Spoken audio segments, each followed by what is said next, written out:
Muito boa tarde. Só uma retificação, sou mestre em mercados financeiros e para começar com a apresentação gostaria de agradecer à Faculdade de Direito pelo convite, agradecer ao painel, principalmente ao professor Proença, que foi o meu professor e esse sim foi meu mestre, alguém com quem aprendi muita coisa.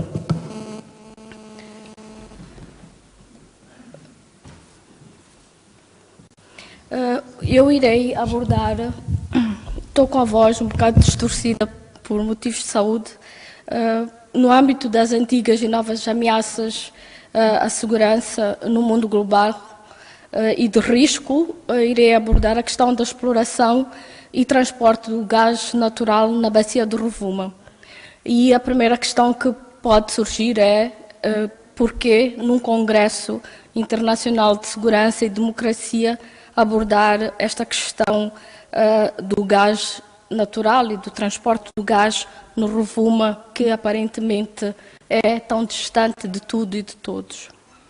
A apresentação terá 3 pontos, na verdade, uma breve abordagem sobre a questão da produção e transporte do gás natural e depois a indústria do gás natural em Moçambique, mais especificamente, e as conclusões, que eu coloquei entre parênteses um ponto de interrogação, tendo em atenção os desenvolvimentos que Moçambique tem estado a ter nesta área, as conclusões continuarão a ser sempre com um ponto de interrogação. Em relação à questão da produção e transporte do gás natural, dizer que o gás é produzido primeiramente através da extração das bacias sedimentares e que existem 2 tipos diferentes de depósitos de gás que eu não irei aprofundar, que é o profundo e o convencional, e depois é transformado em estado líquido e transportado para que seja purificado e só depois conduzido pelos gasodutos ou por tanques, isto quando em estado líquido. Como dizia, a ideia é correr com a parte geral da exploração do gás. Em relação à indústria do gás em Moçambique, que importa aqui abordar,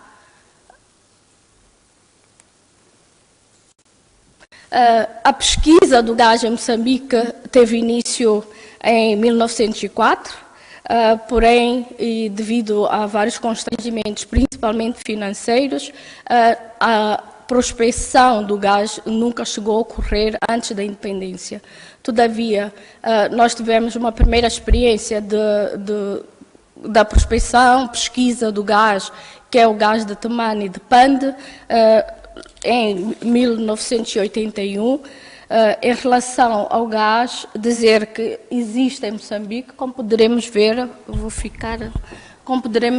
existe em Moçambique 3 grandes bacias, que é a bacia do Govuro, que é onde encontram a exploração de Temane e de Pande, a bacia do Buse, que não está ainda em exploração, e nem foi feita a pesquisa, todavia não está em exploração, e atualmente a bacia do Rovuma, que a nível mundial elevou o país para o 13º país com maiores reservas de gás natural, dizendo que esta elevação do país para o 13º país com maiores reservas de gás natural é ainda discutível, tendo em atenção que muito do que é a questão da exploração não foi concluída, pelo que Moçambique poderá vir a subir em termos de ranking a nível mundial.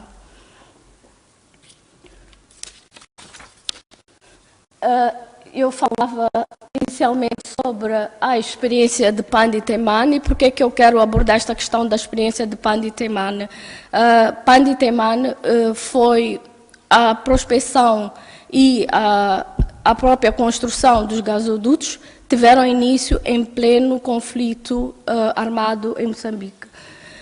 Em 1981, como eu dizia, teve início a primeira fase da pesquisa do gás natural, que era caracterizado pela contratação das empresas e pesquisa, produção dos hidrocarbonetos. E exatamente neste período, eu digo exatamente neste período, que é de 1981 a 1991, foi o pico da guerra civil em Moçambique, em que ocorreram mais de 1 milhão de mortos, em que existiram mais de 5 milhões de deslocados em Moçambique e a destruição de imensas infraestruturas. A segunda fase consistiu na instalação das infraestruturas de desenvolvimento dos hidrocarbonetos, que era a produção e a iniciação de trabalhos de construção da central de processamento e do gasoduto que liga Moçambique à África do Sul, mais concretamente Temane, Pande à África do Sul. E a terceira fase, que é a do transporte do gás natural para a África do Sul. Se nós formos a verificar aqui do mapa, temos esta área, 865 quilômetros para Secunda, na África do Sul, onde, Secunda aqui, neste espaço na África do Sul, onde depois o gás é transportado ao longo da África do Sul e para a Namíbia.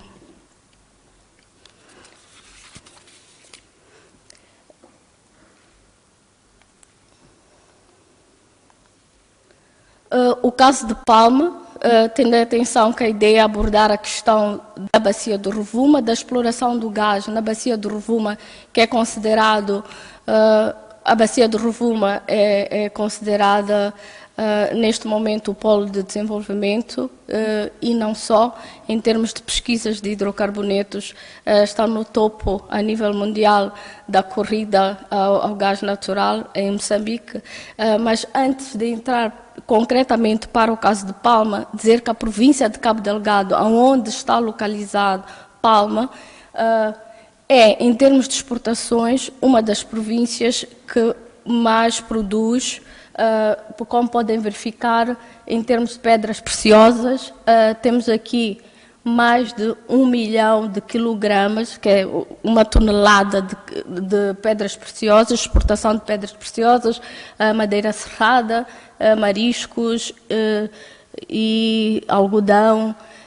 São, em termos da sua posição no plano económico e social, a província de Gaza, a província de Cabo Delgado é extremamente relevante em Moçambique. Todavia, importa referir que esta província é a segunda província mais pobre do país, apesar de ser a que mais exporta. E em relação à produção de minérios, temos a questão dos solos vermelhos, a areia fina, a areia grossa, a argila, a brita, enfim, é das províncias que tem maior minério em Moçambique. A província de Cabo Delgado, ou Palma, no caso em concreto, que importa analisar, situa-se a nordeste da província de Cabo Delgado. Estamos a falar deste ponto do país. Ainda ontem o nosso doutor Fernando Francisco falava de questões geoestratégicas de Moçambique. Então, imaginem questões geoestratégicas de uma província,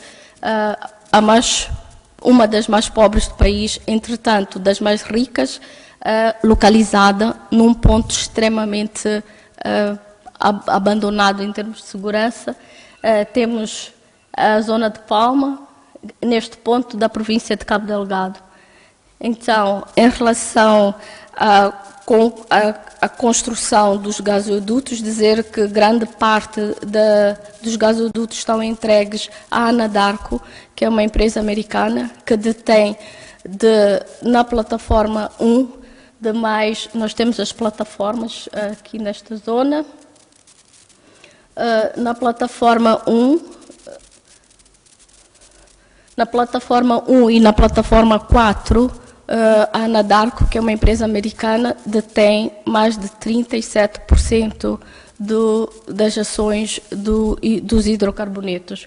E depois temos as empresas italianas, a indiana e a francesa. Temos também, nesta província, eu vou fazer referência às Quirimbas, ao Parque Nacional das Quirimbas, por uma razão muito simples. Depois irei explicar por que eu falo das Quirimbas nesta área.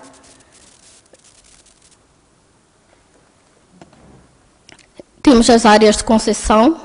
Relativamente às áreas de concessão, como dizia a Anadarko, temos a área 4, a N e a Petronas. Temos as áreas todas concentradas na zona de Palma, e dizer que temos a área onshore e as áreas offshore. Então, a ideia da Anadarko é a de construir as fábricas na zona onshore, que é na área 1, e para que se possa fazer o aproveitamento da extração da área 4. E quais seriam os cenários de transporte de gás para esta região? Nós, quando falamos da experiência de Temane e de Pande, nós dissemos que o transporte de gás é feito por gasodutos, por uma distância de mais de 800 quilómetros, e nós estamos a falar em termos geográficos de um país com 2.600 quilómetros, que é de norte a sul. Qual seria a experiência para o transporte do gás numa situação destas? Em 2015, existiram 3 cenários, foram avançados 3 cenários para o transporte do gás em Cabo Delgado, e o primeiro cenário seria a da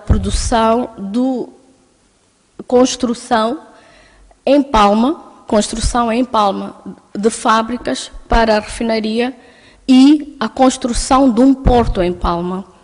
Em Palma não existe nenhum porto, então a ideia seria a construção de raiz de um porto em Palma. Esta proposta foi avançada pela empresa Anadarko para a exportação do gás para a Europa e a Ásia a partir de Palma. Um outro cenário seria o aproveitamento do porto, que é o Case 1, seria o aproveitamento do porto de Pemba. Pemba tem a maior bacia de África, a maior baía de África e a terceira maior baía do mundo. Entretanto, o porto de Pemba possui muitas dificuldades de extensão, existiriam muitas dificuldades para a construção que permitisse que grandes petroleiros pudessem atracar naquele porto, porque tem uma profundidade de 12 metros apenas. Já na Cala, que encontra-se a quase 500 quilómetros de Palma, possui um porto natural, possui uma profundidade de 60 quilómetros, o que permite que qualquer petroleiro possa atracar, e possui uma área que irá permitir a extensão do próprio porto e construção de todas as fábricas para o refinamento e posterior envio do gás, exportação do gás a partir de tanques para a Europa e para a Ásia. Todavia, a construção do gasoduto, porque este transporte teria de ser feito por gasoduto, que é o GNL, que é o gás natural já liquefeito, teria de ser feito por gasoduto até na Cala. Esta construção ficaria a cargo da N, isto é, do Estado. Em termos de negociação, a Anadarko se propõe a construir em Palma, assume em termos contratuais construir em Palma, mas não sendo em Palma, teria de ser o próprio governo a construir o gasoduto, o que é extremamente caro. A construção do gasoduto está acima de 30 mil milhões de dólares.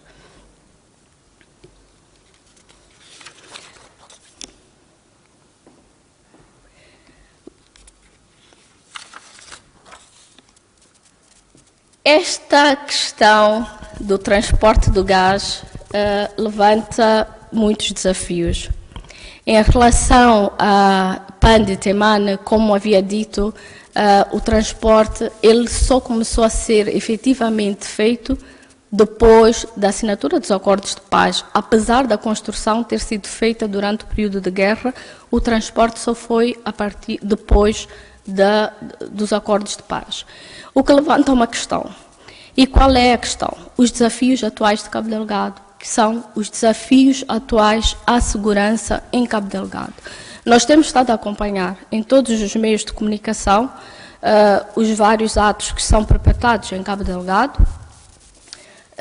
Tentei não chocar o auditório, que é trazer imagens chocantes de cabeças decapitadas em bacias, corpos espalhados.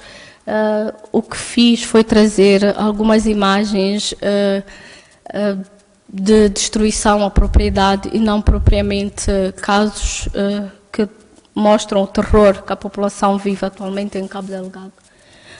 Dizer que Moçambique, dos 26 milhões de habitantes, quase 27 milhões de habitantes, temos uma população muçulmana de quase 30%.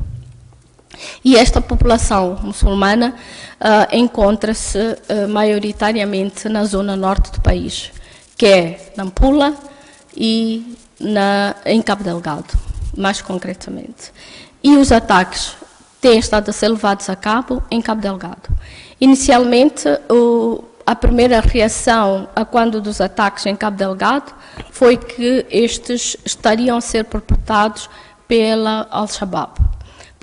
Al-Shabaab, como é sabido, é um movimento de jovem guerreiro, que o Al-Shabaab quer dizer em árabe, movimento de jovem guerreiro, que é perpetrado por muçulmanos, que em algum momento fizeram a sua ligação à Al-Qaeda em 2008 e que têm estado a espalhar terror por vários países da África, principalmente na zona do Corno da África, e no Quênia chegaram a perpetrar um ataque terrorista no Uganda e na Somália. Importa referir que a Al-Shabaab, normalmente, quando perpetra um ataque terrorista, assume a autoria desses ataques.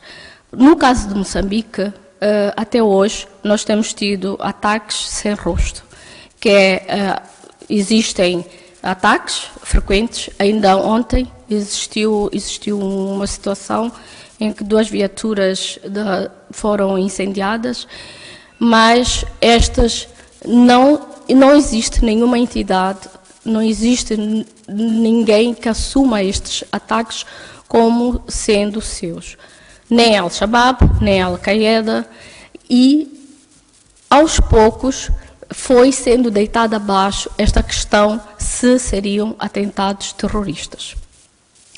Por que eu digo isto? Porque nós podemos, se nós formos a ver nos vários jornais, nós vamos verificar que em algum momento a polícia, as instituições diziam que eram ataques terroristas e aos poucos o discurso foi mudando. Começou-se a falar em insurgentes, em miliantes, em malfeitores. Todavia, eu deixo aqui um desafio, que é a questão da definição do que é o terrorismo pelas Nações Unidas, porque se nós deitamos abaixo estes atos recorrentes que possuem células, mais de 120 células, o que será? Se não é ataque terrorista, o que é? Tentando responder a esta questão, eu fui à definição das Nações Unidas do que é terrorismo, entre várias outras definições, e, muito simplesmente, a definição das Nações Unidas é que o terrorismo são atos criminosos pretendidos ou calculados para provocar um estado de terror não público em geral. Se nós temos situações de mortes de pessoas que são decapitadas, de aldeias que são simplesmente varridas, eu me pergunto se não existirá um terrorismo interno com ou não um apoio externo. Referir que esta questão atualmente existem em julgamento vários detidos. O primeiro julgamento arrancou em outubro, com 189 arguidos, e atualmente temos mais pessoas que foram levadas a tribunal acusadas de atos de insurgência, são acusados de ser meliantes, malfeitores, etc. O que, do meu ponto de vista, deveriam, sim, claramente ser acusados de terrorismo e não como meliantes. Existe uma outra questão que é importante verificar nesta zona, principalmente de Cabo Delgado, que é uma potencial radicalização islâmica. Nós não podemos negar, porque existem evidências de meninos que são levados, e ainda ontem falou-se nisso. Nós falamos de rapto, mas não são verdadeiramente raptos, em que crianças são levadas para ir estudar em escolas islâmicas. Não digo que as crianças não devam estudar em escolas islâmicas, mas o Estado deve perseguir ações que tenham em atenção o que é que está acontecendo nessas escolas, o que é dado nessas escolas, que fins essas escolas perseguem. Dizer que existem efetivamente várias posições, mesmo de analistas e académicos, se estes são ou não atentados terroristas, ou se não será uma revolta de jovens que vêm à sua província, uma das mais pobres do país, todavia a mais rica em termos de minérios, em termos de exportação de bens, e decidiram manifestar-se contra o Estado usando a violência.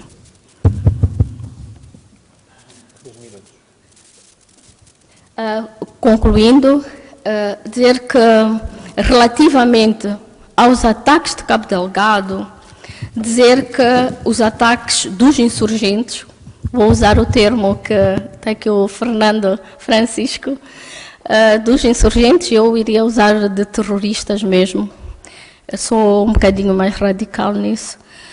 Os ataques dos insurgentes em Cabo Delgado têm um efeito direto nos ratings da avaliação econômica do país. É inegável e é preocupante, principalmente num país que se encontra neste momento com uma dívida que coloca o país numa situação, infelizmente, muito preocupante.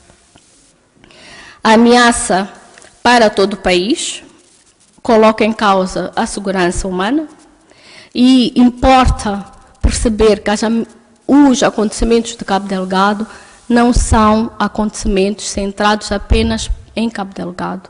São acontecimentos que devem ser pensados como para todo o país. Porque nós devemos perceber que a instabilidade em Cabo Delgado pode, a longo termo, constituir uma ameaça para todo o país, agudizando o sentimento de insegurança e aumentando a criminalidade. A segurança humana constitui o principal desafio à segurança em Moçambique, e é só ver o que aconteceu agora com o Idai e o Kennedy, com os desastres naturais. Importa, vou repetir, terem atenção à questão do poder local e do reconhecimento das autoridades tradicionais e valorizar a questão do policiamento comunitário. O policiamento comunitário foi uma ideia que surgiu nos anos 2001 e teve como núcleo um bairro que era o bairro mais violento em Moçambique, em Maputo, que é o Xamanculo, e foi uma ação de sucesso. Eu creio que seria de repensar em valorizar esta questão do policiamento comunitário nesta região de Cabo Delgado.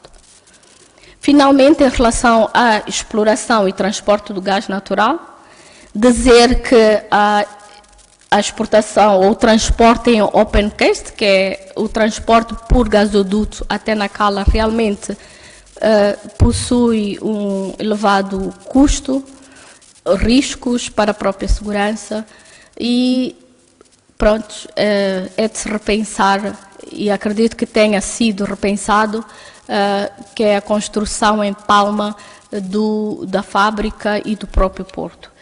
A construção de uma planta de liquefação do gás onshore, próximo das zonas de extração, que é a 5 km, dizer que as fábricas estarão a 5 km, caso sejam efetivamente construídas em Palma. A delimitação do perímetro de segurança, o transporte do gás através dos petroleiros poderão ter um custo menos grave. Eu não queria deixar imagens mais sobre Cabo Delgado, porque possui, e isto está comprovado, das mais belas praias do mundo e do melhor paraíso que se possa imaginar. E fazendo jus àquela terra onde trabalhei, deixo aqui algumas imagens mais bonitas para os nossos olhos. Muito obrigada.